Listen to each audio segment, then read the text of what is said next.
उद्यापन यज्ञ धनादि करने में मुझे साथ रखेंगे तो आपके बाएं भाग में आऊंगी।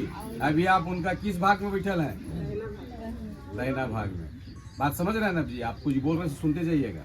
फिर बोलिए, हे कान, यदि आप हव्य प्रदान से देवताओं को और कव्य प्रदान से पितरों को तृप्त करते रहे तो आपके बाएं भाग में आऊंगी। बोलिए बोलिए, आपके बाएं भाग में आऊंगी। हाँ, फिर बोलिए, हे कान, यदि आप कुटुंब की रक्षा करना, कुटुंब मतलब समझते हैं ना? कुटुंब का मतलब होता है जो हमारे यहाँ हित परिवार आएंगे उसका रक्षा करना, उसका देखभाल करना, है कि नहीं?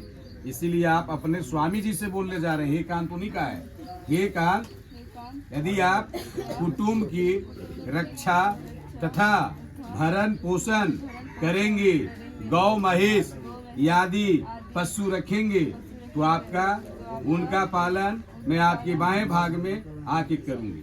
फिर बोलिए, हे कान, आय व्यय, आय व्यय मतलब समझ रहे हैं? आमदनी और खर्चा। आय होता है कमा करके लाना और व्यय का मतलब होता है खर्चा करना। तू ला के कमा के देंगे 1000 तो आपको खर्चा करना है उसी से, बचाना भी उसी से। 1000 वो देंगे, खर्चा कर दीजिएगा 2000। नहीं, 1000 रुपये के अंदर में करना है। बोलिए, आय व्यय के अनुसार घर में धनादिकों को उचित व्यवस्था करेंगे तो मैं आपके बाएं भाग में आऊंगी। फिर बोलिए, यदि आप बगीचा, मंदिर, तालाब, खूब बावड़ी बनाओ तो आपकी प्रतिष्ठा कराओ तो मैं आपके बाएं भाग में आऊंगी।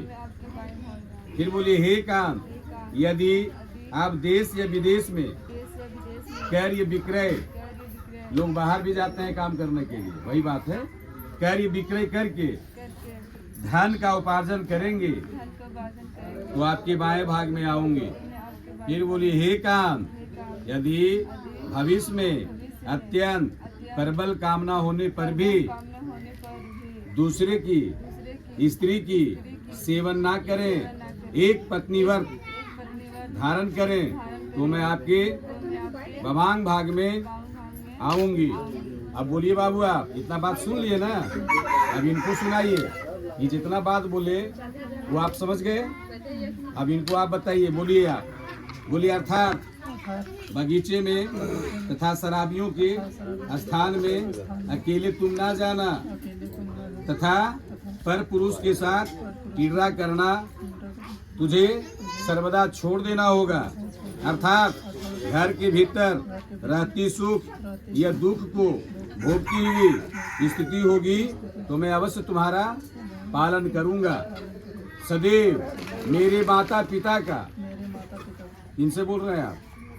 इस बात को किनसे बोल रहे हैं? हाँ, बोलिए, सदैव मेरे माता पिता की सेवा करते हुए मेरे मन के अनुसार तुम चलोगी, पतिव्रता धर्म पालन करती रही, सारे गृहस्थ कार्यों में सुचारू रूप से करती रहेगी तो तुम्हें बमांग भाग में ले लूंगा। यदि तुम मेरी इच्छा के अनुसार अपना इच्छा रखेगी और सदा मेरी आज्ञा पालन में चित लगाएगी तो पतिव्रता धर्म पालन करेंगे और तुम्हें बमांग भाग में ले सकता हूँ। हाथ को ऐसे कीजिए, दोनों हाथ, दोनों हाथ, एक हाथ से ही आप भी कीजिए।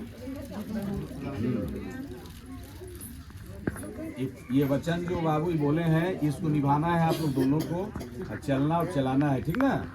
हाँ,